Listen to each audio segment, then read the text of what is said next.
the Scrimp podcast. Okay, guys, welcome to the Scrimpcast. We got a guest here. Probably he'll be a a reoccurring guest. So it's me and Greg, and we got Jared. You want to say hello, Jared? Yeah, hello. My name is Jared. I'm Jared Espinosa. I'm a member of Socialist Revolution, which is the United States section of the IMT, the International Marxist Tendency. Cool. So we're gonna talk about some stuff today. But before we get into into the main conversation, I just wanted to say some stuff I thought about regarding the last episode, which is in regards to the culture wars and specifically the New Left. So the 60s cultural revolution centered on things that were really important in terms of social and civil rights. So I just want to make it clear that I'm not against those social rights. So the progress I made in that era can never be understated. That shit was really important, and those movements gained us some important protections, especially for marginalized groups. That being said, the focus on solely identity politics created the world we see now today, where identities and cultural norms are more important than material and economic structural critique. So we're fighting about words and ideas rather than fighting to gain workers' protections and changing the actual structure of capitalism.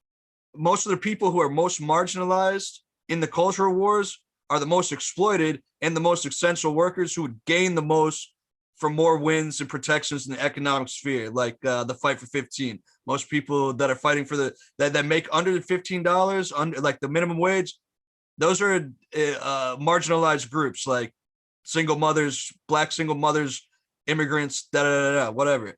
So through a labor movement and a classic labor movement type of politic, those people would benefit the most. They'd benefit the most because especially, but we'd have to center the idea of like principally protecting those people. Like you couldn't just be like, oh, after the revolution we'll talk about that shit. No, you still have to talk about that identity. Right.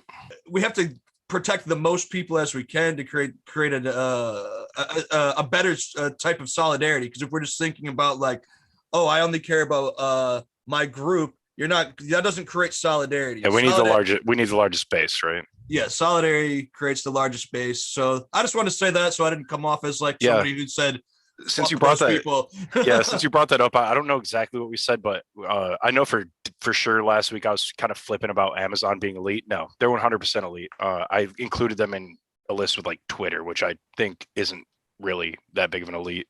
And I mean, it all comes back to how you define elite anyways. So yeah. And also, like I said, I wasn't exactly sure what we said last week, but I might have been flipping about what happened in the 60s. That was a lot of that was very good. And a lot of people are still very politically active now from that era who are doing very good things. But also a large chunk of those people are now like corporate. Just corporate boomer shitheads. Yeah. Reformists. Reformists, yeah. We're not actually criticizing, that whole time period or anything, but just certain segments of that population. That I wasn't even critiquing necessarily the individuals. That form of politics turned into the culture wars that we see today, where we're not focusing on structural critique. Right. Like if you look at the Black Panthers back then, they weren't like focusing specifically on only Black matters. They were trying to create a entire cultural what am I trying to say? They're trying to create an entire cultural shift in how we view everyone from that lower area, including and very importantly Black people. Yes. And you don't see that as often now, I don't think, but it's coming back a bit. But yeah, it'll come back more as labor movement gets bigger and stronger. You know what I mean? Right. Which it's good to note that the Amazon, where they're trying to unionize, it's in Alabama. It's like 75% Black people that work in that Amazon plant. So that's how how everyone gets free. You get what I'm saying? Is where you have a labor movement where everyone is seen as equal. Yeah, and if we just focus on a very basic labor movement and we make it so places like the Tyson food processing plants have good fucking like worker conditions and stuff, that's uplifting a lot of people who are minorities in this country. That's the point I was trying to get at. Yeah. because I said something last year like "fuck the culture wars, fuck the new left." They created this atmosphere. It's not really all their fault, and I kind of mischaracterized it's the appropriation of that by liberal fucking capitalist class that is and by the conservatives who like mischaracterized the whole thing. Yeah, I guess so. I think yeah, maybe we can get into that. Yeah, that kind of goes hand in hand with the fascism thing. So the question is, fascism, right? Can it come back, and has it come back in America? Did like with the last election, it was a big the 2016 the Trump era, was that fascist? Can fascism exist in America, and are we seeing a resurgence, or are we seeing something else being formed? That's the vague idea. Yeah, so American fascism. American fascism. Is it possible? Have we already seen it? Not maybe not necessarily with Trump. Maybe in another period it was here. You know what I mean? That's the vague topic. Fascism. Right. Absolutely. Yeah. So I guess I can comment on that for a little bit. So fascism in America, 2016 was that election fascist? Is Trump a fascist? You hear this a lot. I think from a lot of progressive left. You'll see people kind of being like, oh, Trump's a fascist. This is fascist. This band is fascist. But my shoelaces are fascist when I trip over them. So there's a lot of crying wolf. My short answer here, I would say that no, Trump is not a fascist. And no, fascism, I think, cannot come to America. Donald Trump, of course, he's crass. He's bigoted, racist, sexist, all of those things. He's a billionaire businessman. But he's not a fascist. Right. He didn't ride a mass fascist movement to power. It wasn't like there was no class character, I would say, in the base that really propped him up. You could argue that there is kind of a petty bourgeois character, a lumpen proletariat, slum proletariat character of the individuals that kind of propped him up, but it really was more, I would say, the lesser evil policy of the labor leaders and the left. It kind of like ran out of steam. There was no class independent alternative provided by the unions or even Bernie Sanders or some of the more progressive people in 2016. Uninspired Americans stayed home in droves, right? No one, like, if you look at the numbers of people that voted Democrat and people that voted Republican, it's like, okay, but the vast majority of Americans didn't even vote. Like, they voted for I don't care. yeah. And most of the people that voted for Biden just voted for Biden out of spite for Trump, this year. So it's there's not a lot of inspired people that want to go out and vote. I honestly didn't think I would have this much backlash to you as I'm going to have. No, that's good. That's what makes it interesting. I agree with the second part where a very large portion of this country is completely uninspired or disenfranchised and just couldn't vote or chose not to. And I think actually in the last election, a lot of the COVID thing with the mail-in voting, it got a lot of people who wouldn't have voted to vote, which is a good thing. And I'm for that in every way. As many people as we can get to vote should. What did you say in the beginning? You don't think here's what I really, really take issue with is that you don't think that the Trump movement or the Republican movement in America in general is fascist. Do you want to make a point? Yeah, I can absolutely elaborate on that. So, I guess the question would be, what is fascism, that we can start with here? Yeah, that would be good to start with. So what do you think is fascist? So for me, what is fascism? We can talk about how it originated. So the name originated in Italy, obviously, is creation from fascists. The fascist, the symbol of the bundle of twigs, I guess, the bundle of sticks with the axe on top of it, right? Yeah, they were appealing to an old Roman. I was gonna say that symbol was used not only by the fascists, even in the semi-modern era. It was used by Republicans. It was used by Democratic groups. So it's not partially what I do want to say about it's not that, a specific the way that symbol, the way but that it is it now. happened in Rome made it a fascist symbol, because the way that they were using, not in Rome, Italy, the way they were using it in Italy was they were hearkening back to this mythological history of Rome, where Right. they took this symbol of Roman unity and they brought it to the modern day and used that to kind of connect themselves with the old Roman Empire. Yeah. Which is something that a lot of fascists like to do. Yes, that's where you have to do that. I'm gonna read. I'm sorry, dude. Yeah, go on. We cut off Jared, but I'm gonna read this real quick. Well, you did. I was gonna let him talk, but sorry, Jared.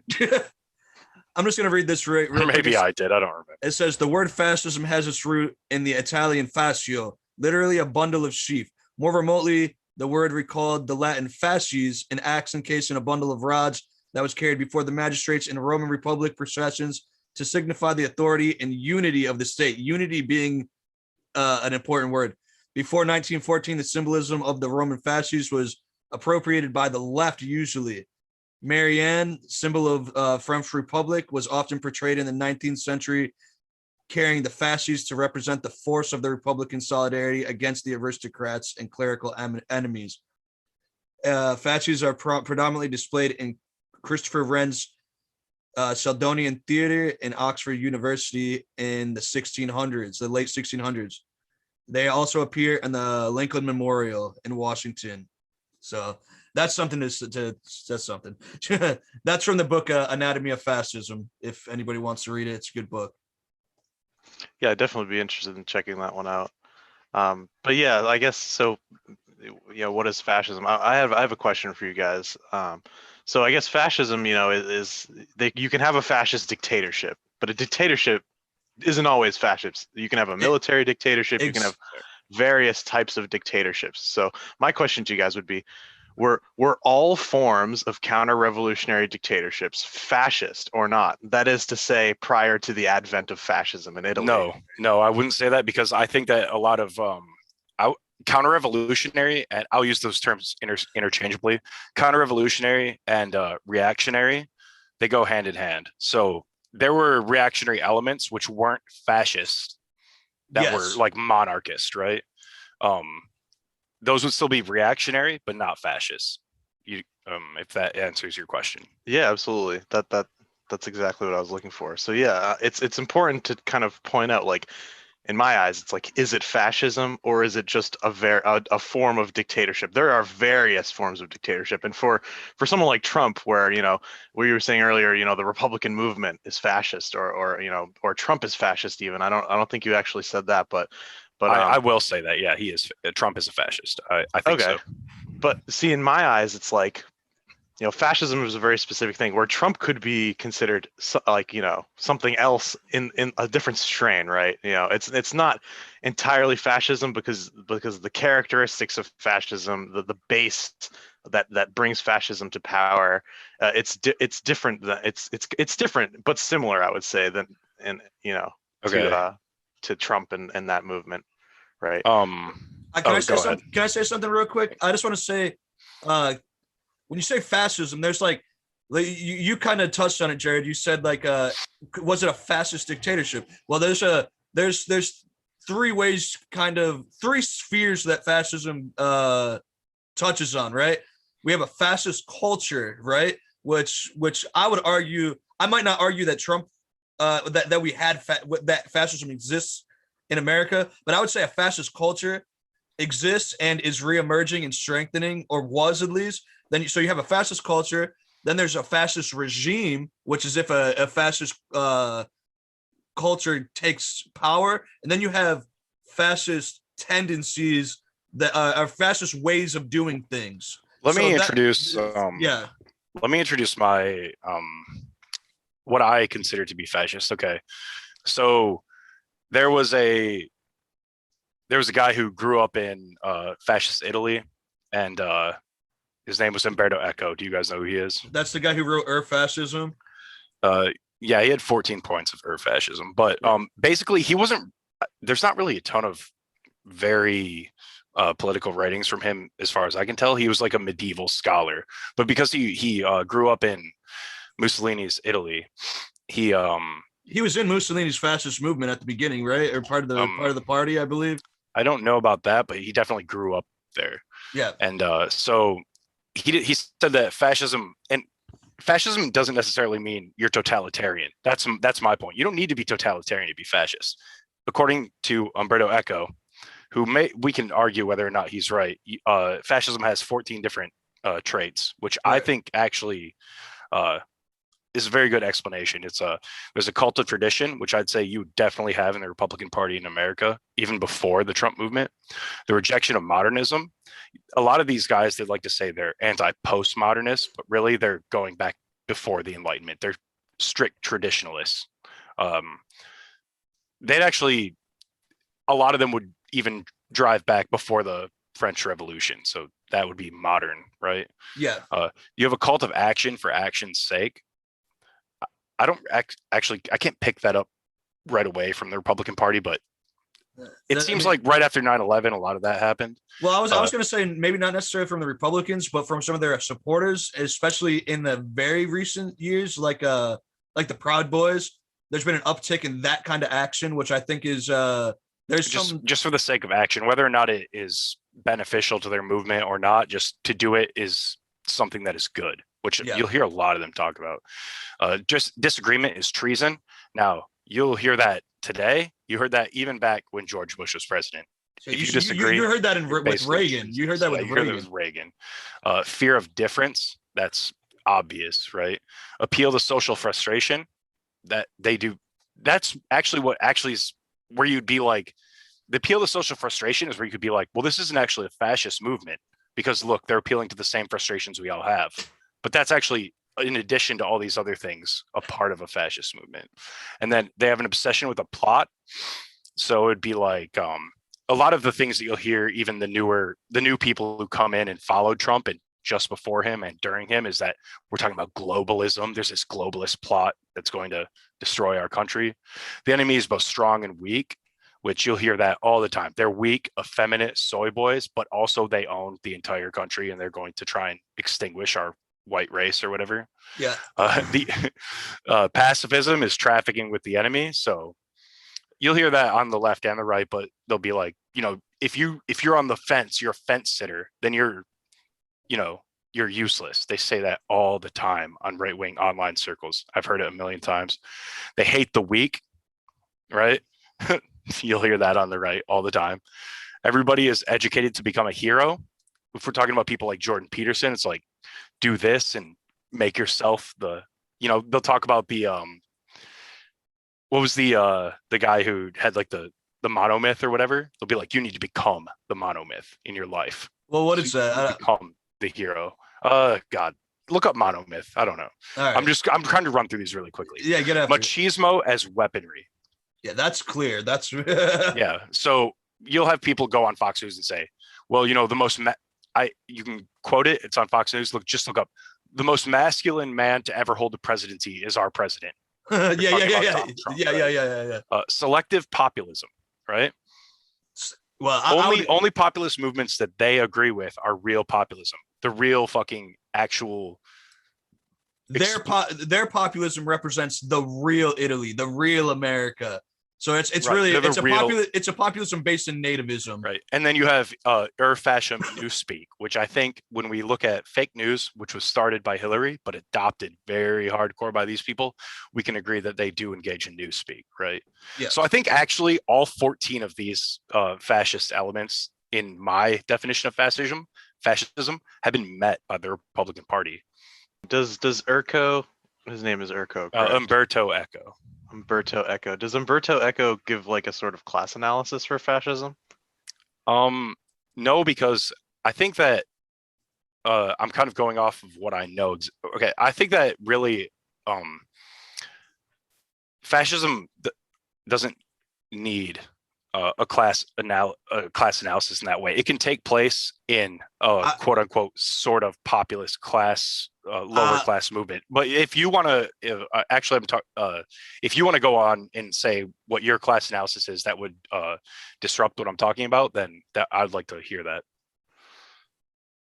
I wouldn't say it's necessarily disruptive to the. I have seen, I've seen, the memes of the those 14 points. A lot of people post it, be like, see, Trump, Yeah, it is a meme, but actually, I think that, whatever. Go on. I'm sorry. So I guess something that I would bring up is like, right, a true American fascist group that we can talk about would be in the 1940s, the Silver Legion. Are you aware of the Silver Legion?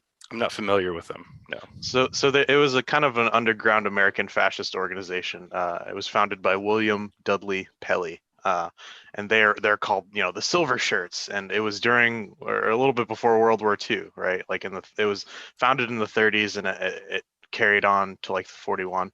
They were a nationalist fascist group. They were modeled after Benito Mussolini's Black Shirts. They had a paramilitary unit and so on. They're absolutely like crazy. I think they were like into the occult and stuff, and they're like they had a bunch of L's on their uniforms, and it was like L to symbolize loyalty to the United States, L for liberation from materialism, L for the Legion. Right. Yeah, so that's obvious fascism. Yeah, right. So for me, I guess in short, I would say Trump, right, terrible person, very crass, poor, a bad business and worse politician, right? So you're talking about machismo and being strong. Like Trump is probably maybe one of the worst people to. Yeah, that's actually why I laughed when I said that. But the point is that his people think he's very machismo. It's more a focus on machismo, not whether or not he actually is. Yeah, like he spent a lot of what these people do is they spend their entire fucking time in front of the cameras whining about how they're the victims, and that's not machismo really, but they also have this sort of this view of themselves where they are the victims, but that makes them machismo or whatever. Well, it makes them have to fight. So in that sense, they're machismo because they have to fight. Yes.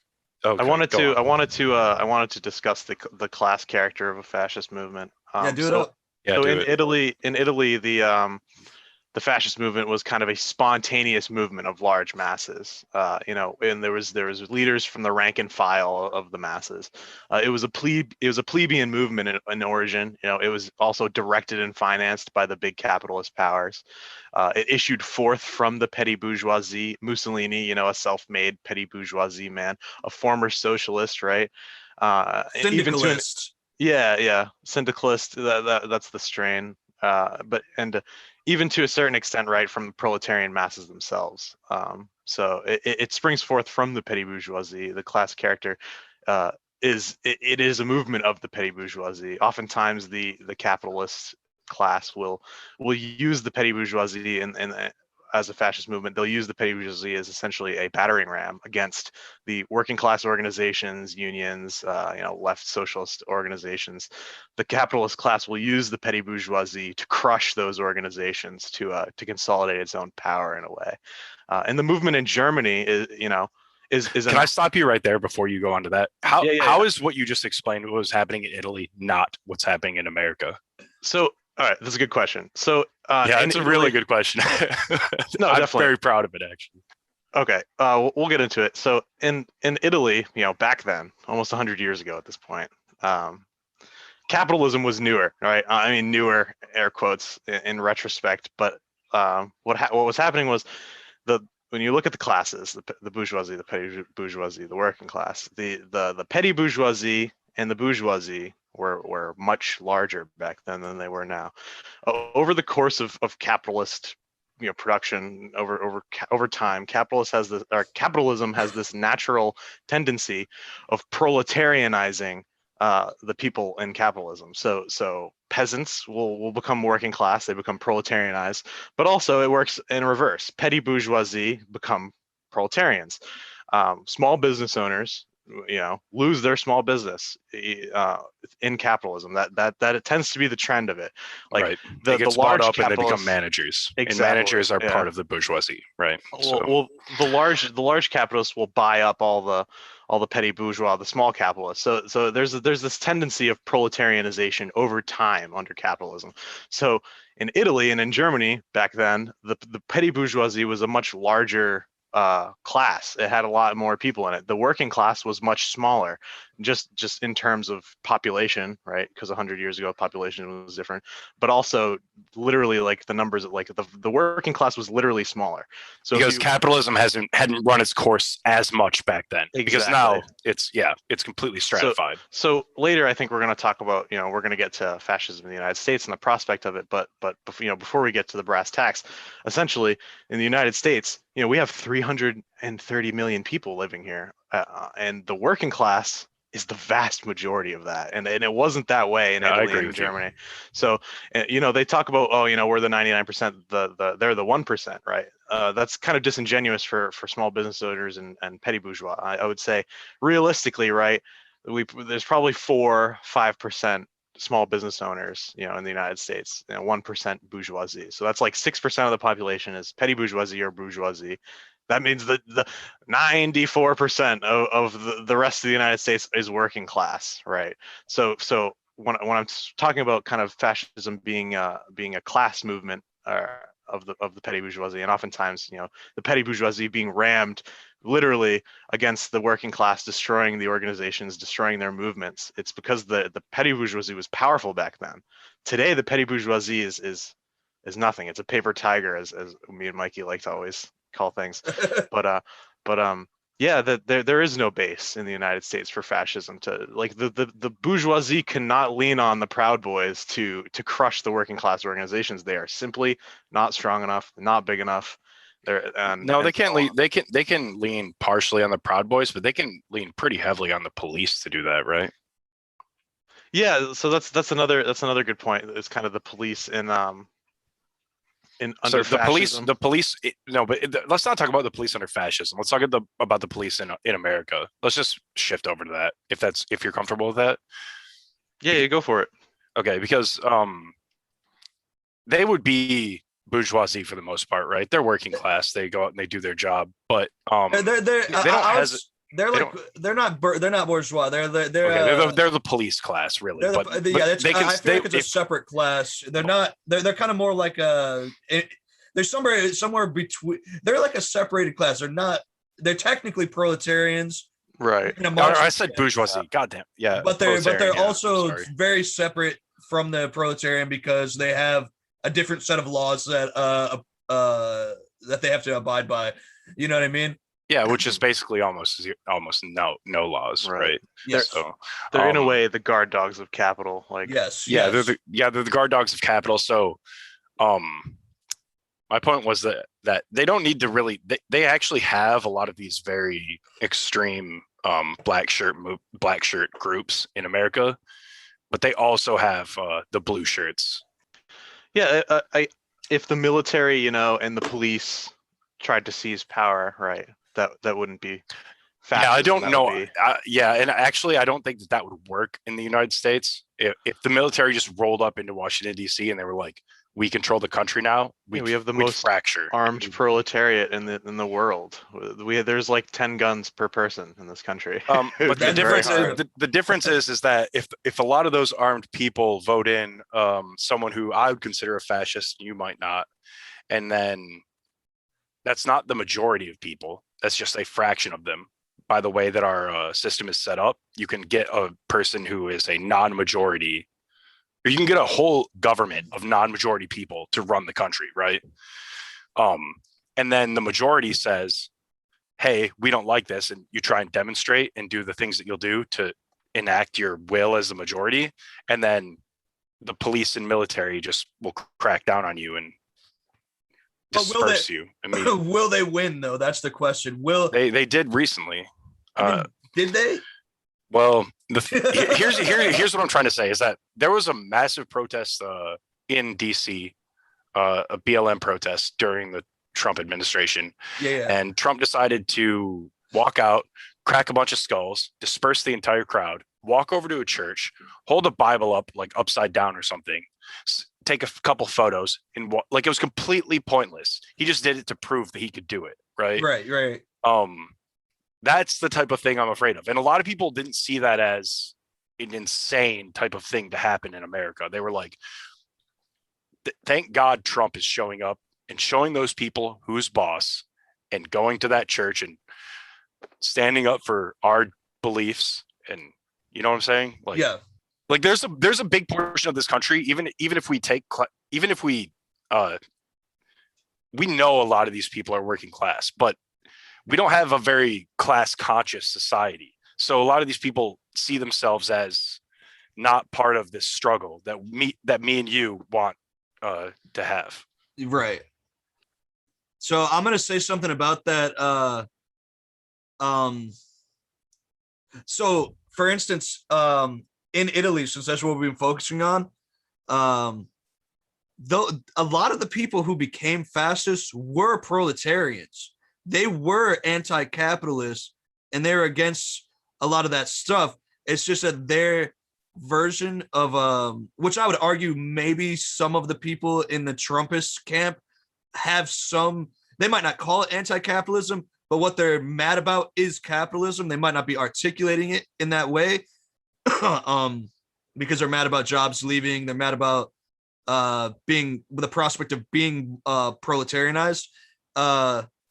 But it's they don't want socialism. They want a national, basically a national socialism or national. They want the proletarian to have a national focus instead of a solidarity focus, a global focus, an internationalist focus. Well, so that's what especially in the post World War I context, these people were very, very much.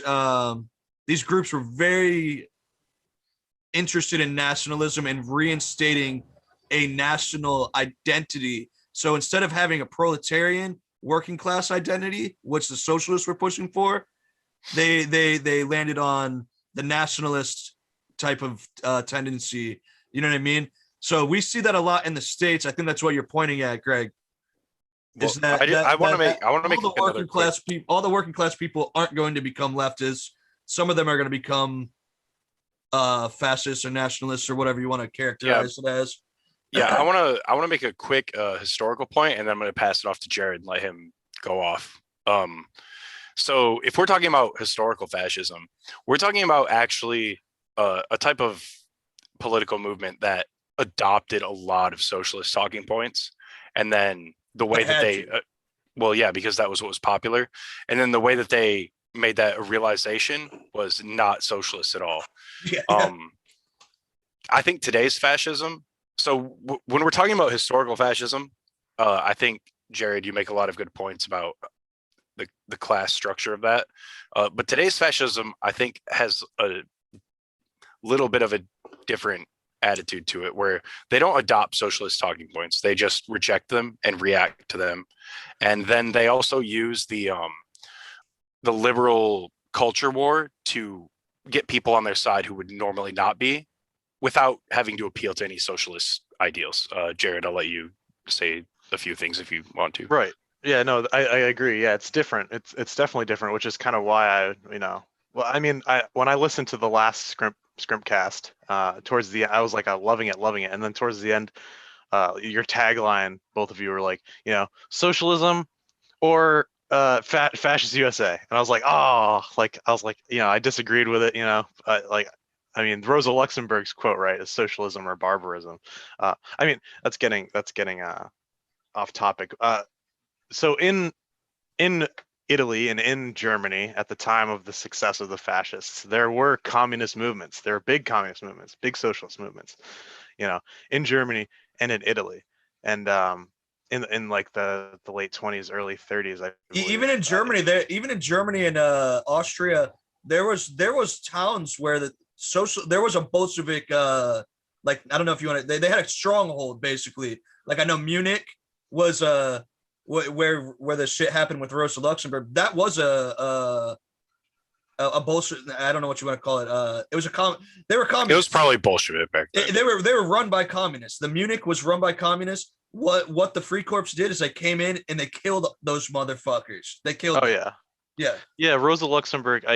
Great writer. I love Reform Revolution. I think one of her mistakes was not building the Bolshevik Party, right? Like the Revolutionary Party.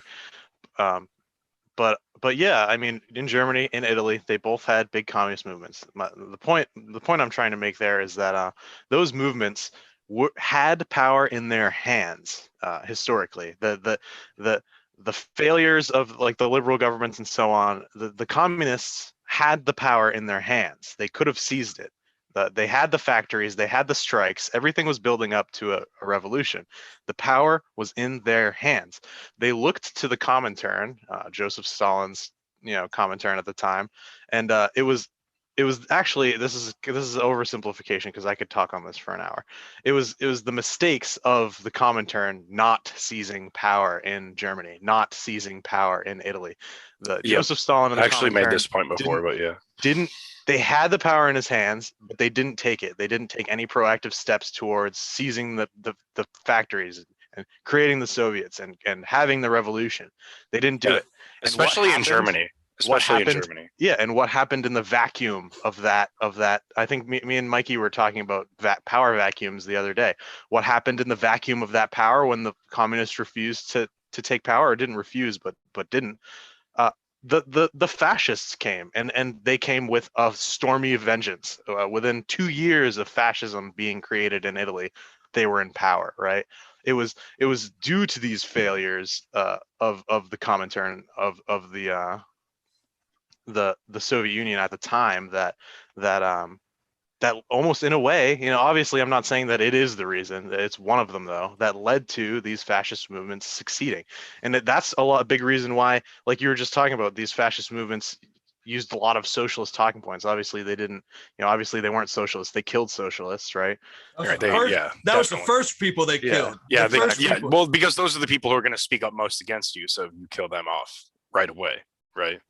Yeah. So I mean, that's just a point I wanted to make as well. That in the process of those fascists coming to power, part of it was a failure of the Comintern.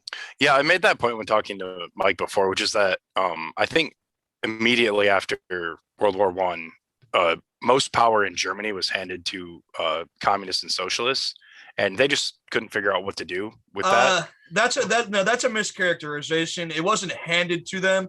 Because it was still a strong liberal government in Germany. This is almost semantic, though. It isn't semantic. It is a bit. They had their chance, and they gave it off to a liberal government, and then that liberal government continued for a while, and then the liberal government was taken over by fascists. My point is that my point is a small difference is that it was still a liberal government, and in that liberal democracy, socialists were allowed to gain power in some of their municipalities. They had a lot of power, and so not everywhere. In the like urban centers like Munich, there's some other and basically they had some centers of power, but they didn't control the government. So I just want to make sure you're not saying that it wasn't a complete it wasn't a communist Germany, right? They just that's my point. They had a strong voice in it, and but what I wanted to say was the distinction I was trying to make was that basically what ended up being taken over, the communists kind of were either pushed back or stepped back a little bit from power in Germany, and a liberal government prevailed, and that was what was taken over by the Nazis. In Italy, as far as I know, you guys can correct me if I'm wrong, I think that they actually took power from a monarchy, didn't they? Hold on one second. Actually, I have some notes. Like the king of Italy. Well, they still had a. He basically invited Mussolini into Rome or whatever, and then Mussolini showed up in his like pristine black shirt, and he was like, "Excuse me for how shitty I look. I just came from the battlefield." When he obviously didn't just come from the battlefield. He was, but well, I guess I'm not making a point, but it's a little bit of. He was referring to he came from the battlefield because he was I think in World War I. He came from the battlefield 20 years ago. Right. And so he was trying to appeal to the he was trying to appeal to all the make himself seem brave and strong, and he was trying to appeal to the veterans who had been left behind by the Italian state and by Europe at large. I might have just shifted the goalposts, guys. I'm sorry. I had a really weird thing I wanted to make a point of. Yeah. Let's talk about the prospect of fascism in the United States. Yes. So do you want to start? Yeah, go ahead, Jared. You can start it off.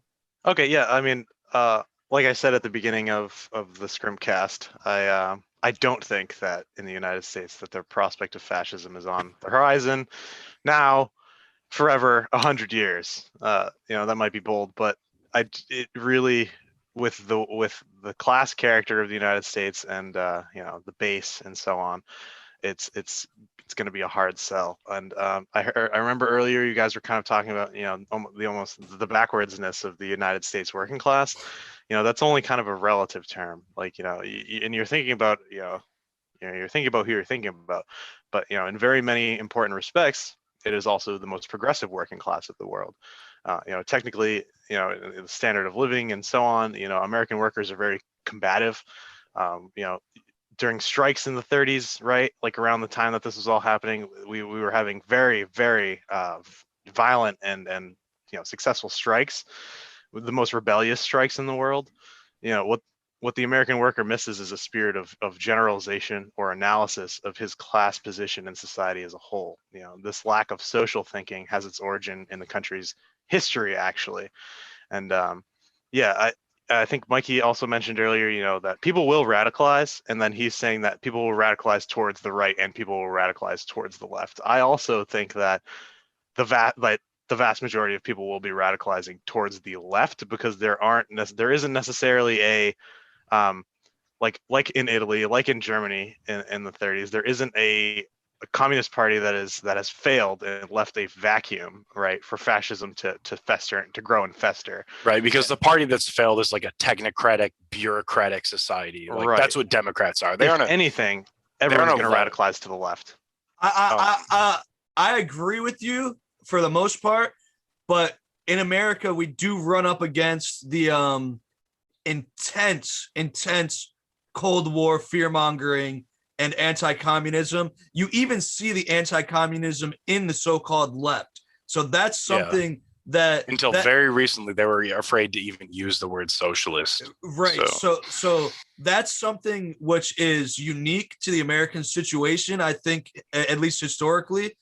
So my point is that the right wingers and even some of like the Democrats, which I mean they're a right-wing party, they don't have to make the argument that the communists failed us, because it's implicit in the American thought process that that communism is a failure. I'm not saying that that's a solid state. Like that can change, and it is changing, but it's something to consider. Let me guys give you a bit of an anecdote. I have a few of these, but I work in a factory. I said this last week. And a lot of the white people I work with in a factory, they really were huge pro-Trump voters, right? And they were like, "Go vote." They told all the other white people, "Go vote," because they all thought we were all Trump voters, And when I talk to them later, I'll say things like, the guy who actually owns this factory, he seems like a dick. Like he wraps a sweater around his neck, and they'll say, "Yeah, I hate rich people." And then they'll quickly catch themselves and be like, "Well, I hate rich people who act rich." I'm like, okay, yeah, we can agree on this.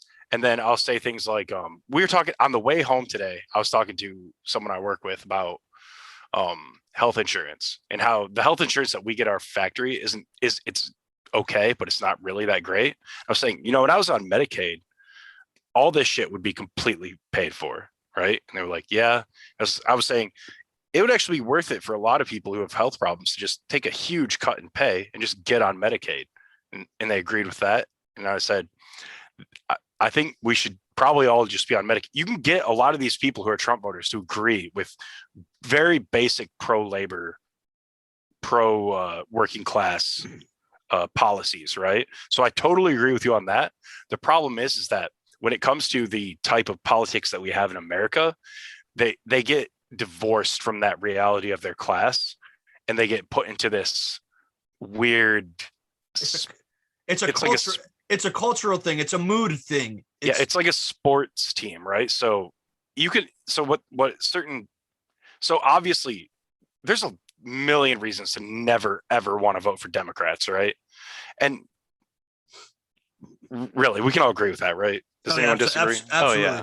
No, Yeah. absolutely. So it's really easy for the Republicans, who I would say there's probably 10 million reasons not to vote for them, to come in and make a little bit of a niche argument that will persuade a lot of the working class people to vote against their interests. And I think that happens a lot.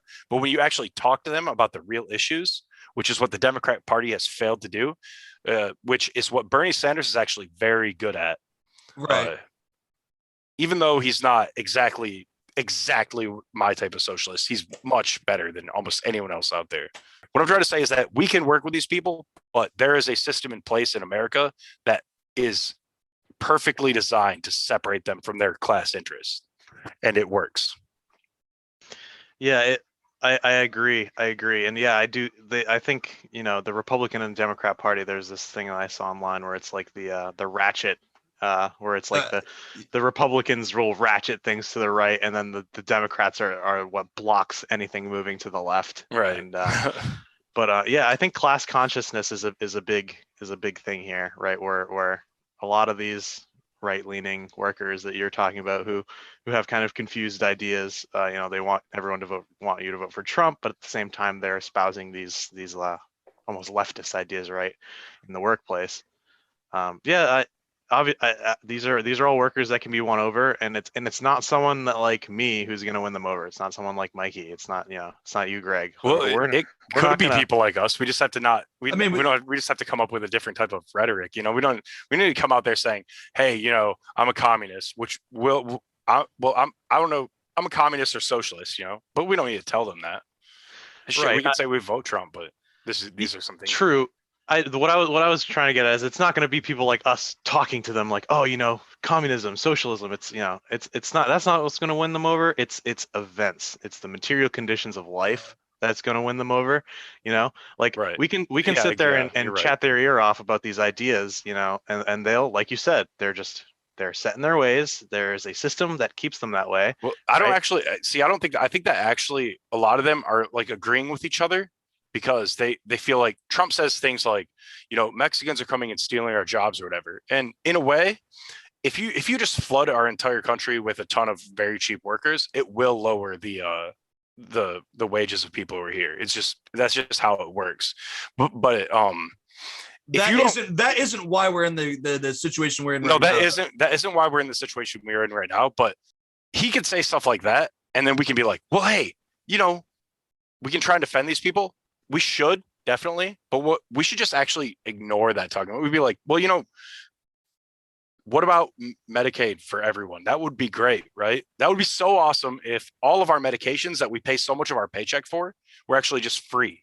I don't know if I'm sounding like a liberal now, but... And they're like, yeah, no, I know exactly what you're talking about. Yeah, you can be like, you do the fun game where you describe communism to someone without saying communism, and they completely agree with you. Yeah, you show them the value of what a communist or socialist society would be like, and they're like, yeah, that's exactly what I want. But if you attach the word socialist to it, they're like, well, they have all these negative connotations. Well, that's what I was saying, where like the specter that the Cold War specter still exists in a lot of people's mind, where communism equals it's just bad. Everything bad. That's 100 bajillion dead, Yes, yeah. Because no one actually has a black book of capitalism, right?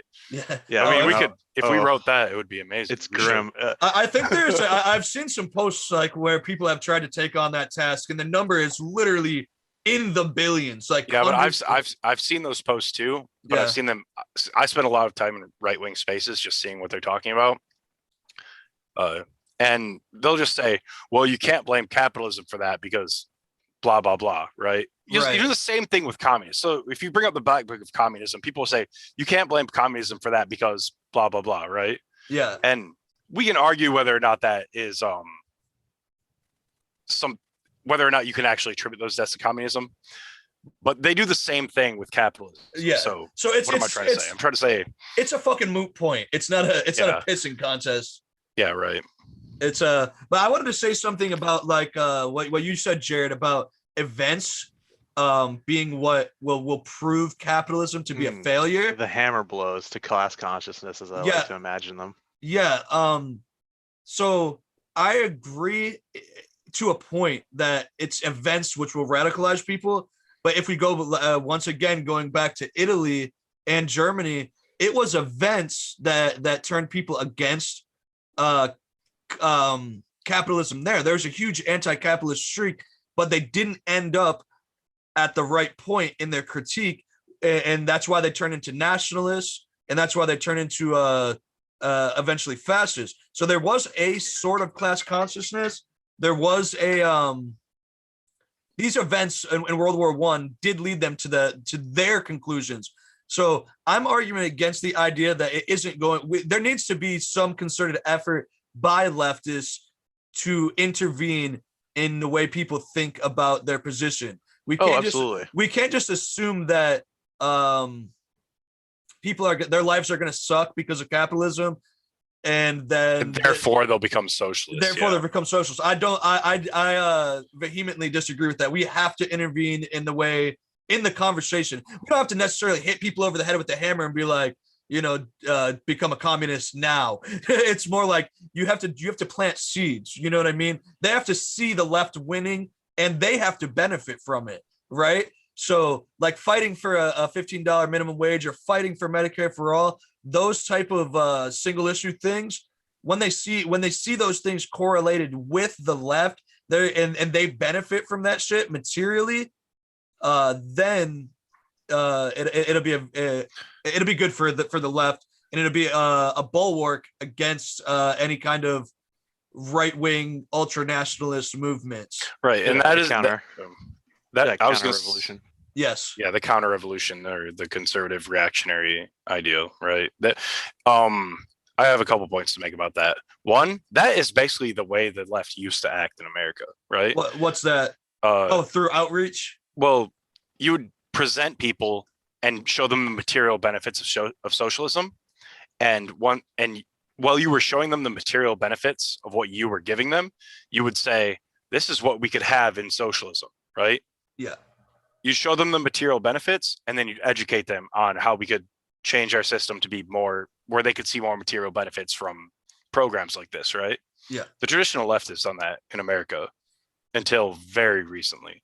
Probably the 60s. It kind of died before that, but you're right.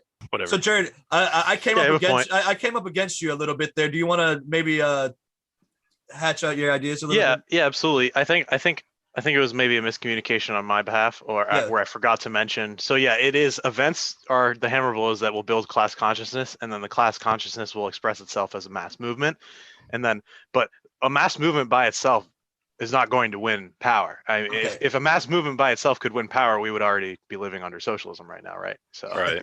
So what the subjective factor is the vanguard party, is the leftist, is the socialist party, it's the revolutionary mass party of the socialists. That's the subjective factor that can push a mass movement or a revolution to victory. So it is a combination of those two things. It's the orchestra of those two things. So the events are what build class consciousness. Class consciousness expresses itself into a mass movement, and it is the vanguard party that is the subjective factor that leads that mass movement to a victory. Okay. All right.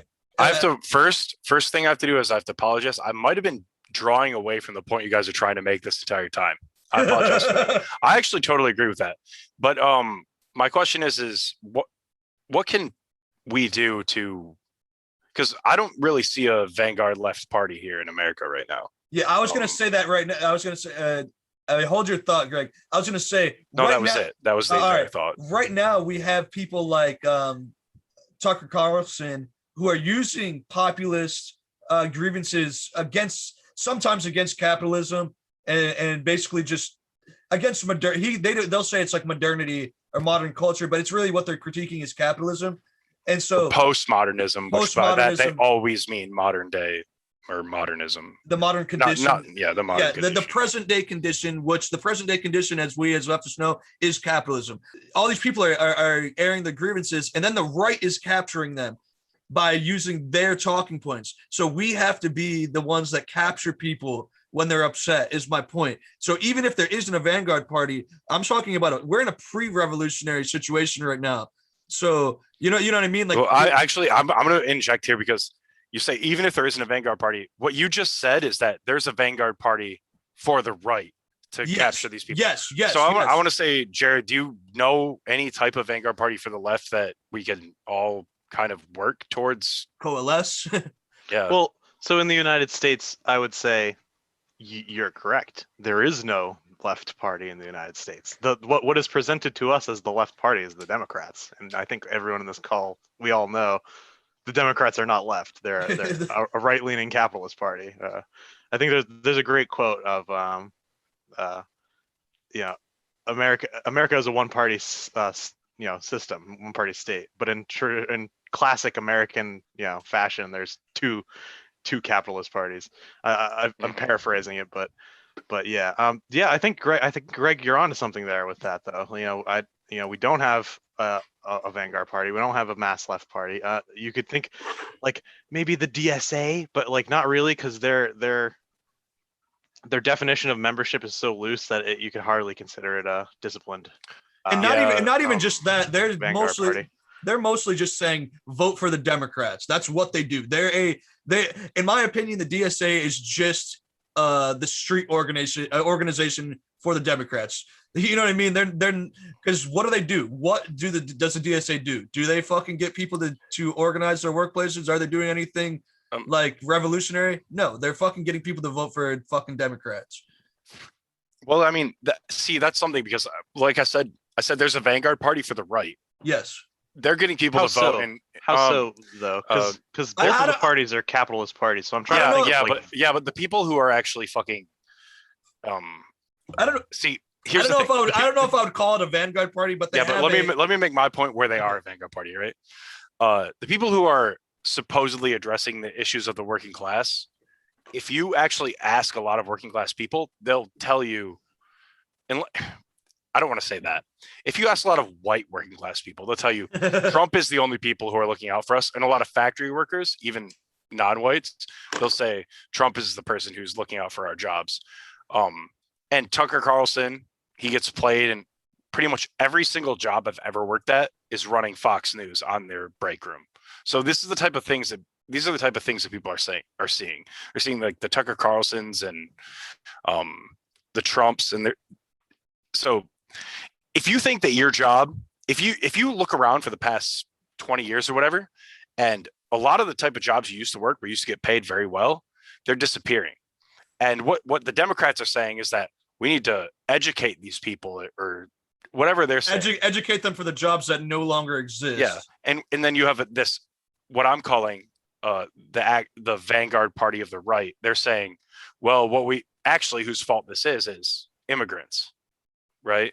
Yeah, I agree with you. I just don't know if I would call it a vanguard party. Well, it's not in the actual term, in the actual, like, in the way you guys are using it. Yeah, it's not.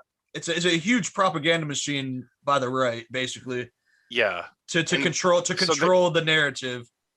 Anyway, what I was going to say for a possible vanguard party, maybe not for America, but it's something I give dues to. I'm not really very active in it. I wish I could be more, but I think I'd lose my job if I was the IWW, Industrial Workers of the World. Yeah. They're out there doing the something. Wobblies. Yeah. They maybe you guys don't have a lot of respect. Yeah. No, the Wobblies are good. They're the real deal. The Wobblies were actually the first international union, and they started in the United States. And every huge person that went on to be in the Socialist Party or the Communist Party in the United States in the early 20th century, they were all former Wobblies. So the Wobblies is a good jumping off point. Yeah, so I pay dues to them, and a lot of the things, they want you to pay dues, but they also want you to use their help to organize in your own workplace. Now, yes, I could probably try and do that, but I think honestly, either everyone I work with would lose our jobs, or I would. That's the problem. That's the big thing is once you become a militant unionist, you're going to get fired. So you put a huge target on your back. You put a huge target on your back. So that's something to worry about, because a lot of people are living paycheck to paycheck. They're not going to risk their job. But that was also the case in the early 20th century too. Yeah, it was. They were living in very precarious times. So except for it wasn't as easy to globalize the workforce as it is now. So but it's also much easier now for a global proletariat to coordinate and show solidarity. So there's downfalls, and there's also the opposite of downfalls. There's new strengths that we have. My factory that I work in, we used to make a lot of parts for GM. So we were basically like a part of GM, just not officially. So the UAW would show up in front of our workplace and they'd hand out flyers to everyone, right? And management, they had a meeting back then. This is before I worked there. They said, we make a lot more pieces now, but UAW wanted us in because we were basically working for GM, but not part of the UAW. Management brought everyone in. They were like, if you guys vote to join the UAW, we'll just leave to Mexico or wherever, you know? And so after they said that, everyone voted no, and we're still non-union. And I think that's what's happening with that Amazon vote that happened today, I think. They're actually, I was listening to a podcast about that. Amazon is paying these anti-unionist propagandists basically $3,000 a day for anti-propaganda, or for propaganda against the union. It's quite lucrative to be a class trader. It is. That's true. It really is. And I'll tell you, I used to work at a grocery store, and that was they have this little grocery store union that everyone except for Walmart is part of. And whenever we were voting on our new contracts, this grocery store would just hire a ton of new people, right? Because easily, whenever you hire in a grocery store, most of those people are going to quit within 2 weeks. So they'd hire them all in. They'd get to vote. They'd vote no. They'd say, hey, you can buy a PlayStation in a year if you vote no, right? They'd give us all these things. They'd all vote no. They'd all quit a week later, and our contractual benefits would go down.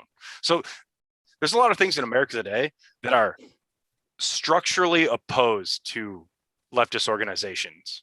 I know that was the case back in the day too, back in the 1900s when people were getting shot in the streets, right? Yeah, I was going to say, it was less structural then, and it was just more brute force. I think to get to a point with Jared is that back then there was a lot more class consciousness. So these people were willing to die for something, or willing to fight for something that people today I don't think really are, which is sad. But I think it's a product of the media and the internet and all that shit. I had a point about the IWW, because you mentioned it. That I mean, we love the IWW. Big Bill Haywood is a big inspiration of mine. His quote, I think he's very badass, and he's got this quote where it's like, I've never read Marx's Capital, but I got the marks of capital all over my body. I love that. I've never heard that, but I love that. Yeah, I've been thinking about that a lot lately too, because that's good, because America has that's a good thing to harken back to, because America has a class consciousness like we've been talking about, but there's an anti-intellectualist streak in American society for whatever reasons. We could go into that, but we probably don't. That's a different. I have a point on that. I think it has a lot to do with obviously the Cold War and the Red Scare, and it's a holdover of like the McCarthyist era politics. But we can build off that is by people don't have to get beaten over the head with theory to understand a capitalism, because the marks of capitalism are all over them. They don't need to read Marx. They need to understand the meat and potatoes of Marx. You get what I'm saying? Well, back during the Gilded Age and the 1900, the early, very, very early 1900s, these people weren't necessarily, not all of them read Marx. Das Kapital is like a tome, right? You have to really dig into it to understand what's going on in there. It's 3 fucking volumes long, right? Even the first volume, it's hard to read. Okay, I read it.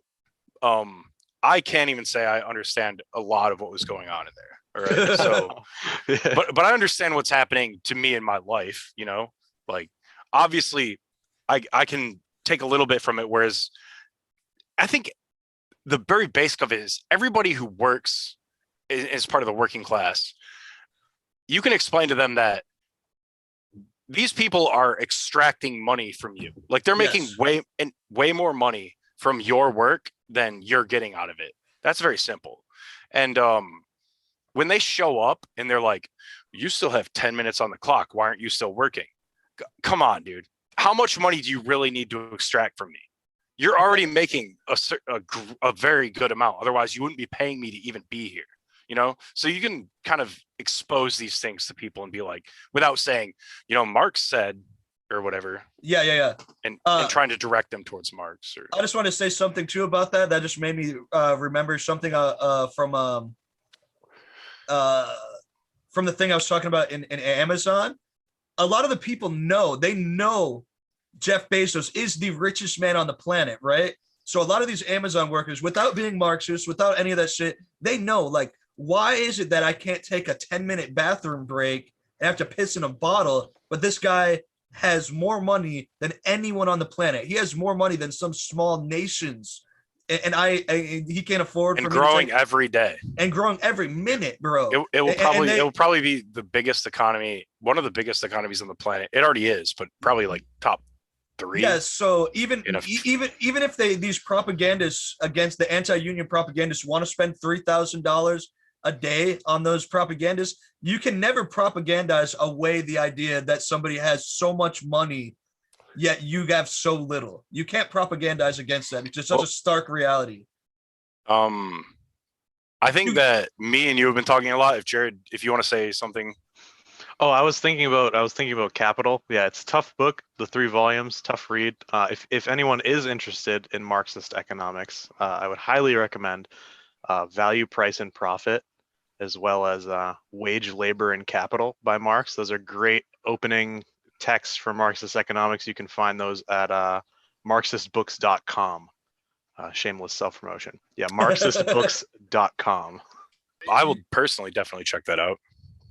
And those are more accessible than Capital, you're saying? Way more. Yeah, those are more introductory texts. They talk a lot about like the terminology and some of the basic concepts of Marxist economics. Whereas Capital, like you said, Greg, very tough read. You can, if you're going blind into Capital, you can read that entire tome, like you said, and retain none of it. Yeah, I would highly recommend reading some of the basic Marxist economics texts before going into Capital. It is a very tough book.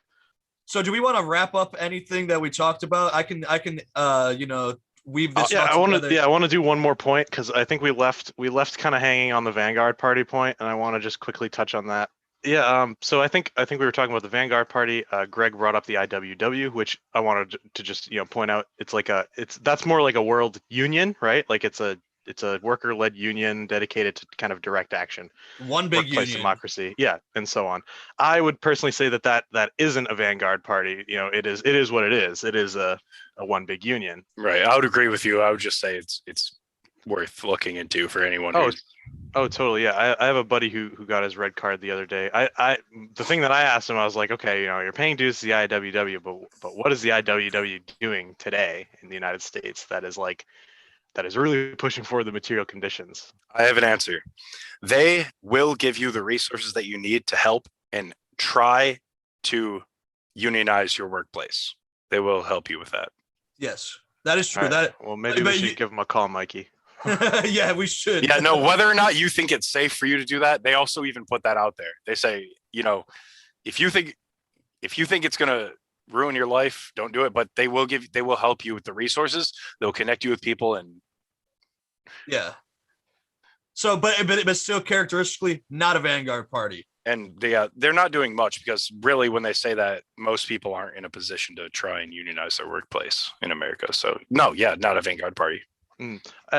Yeah, I think, continue to riff on that. I don't think we have one in the United States. I don't think we have a left party. I don't think we don't have a revolutionary left socialist mass party. So one of the big tasks of the left today would be to build that, and especially the organization that I'm a part of, the International Marxist Tendency. That is an organization that is trying to actively build that mass revolutionary socialist party, the Vanguard Party, and so on. We're a growing organization of workers and youth. We have sections all over the world, branches across the United States. I was a founding member of the Providence branch that recently was established this year. Many more to come. We fight for the overthrow of capitalism and the establishment of a workers' government in the United States and across the world. So, and how we would get there, you go to www.marxist.com. In defense of Marxism. That's the one. Okay. Oh, so we did get the .com. Yeah, it's excellent. Yeah, but you're a capitalistic company, right? So yeah, absolutely. We're capitalists. No, absolutely not. Yeah, but, I'm joking. I'm being flippant. Yeah. Yes. So www.mark, and it's very easy. www.marxist.com for the 3 people who will ever listen to this.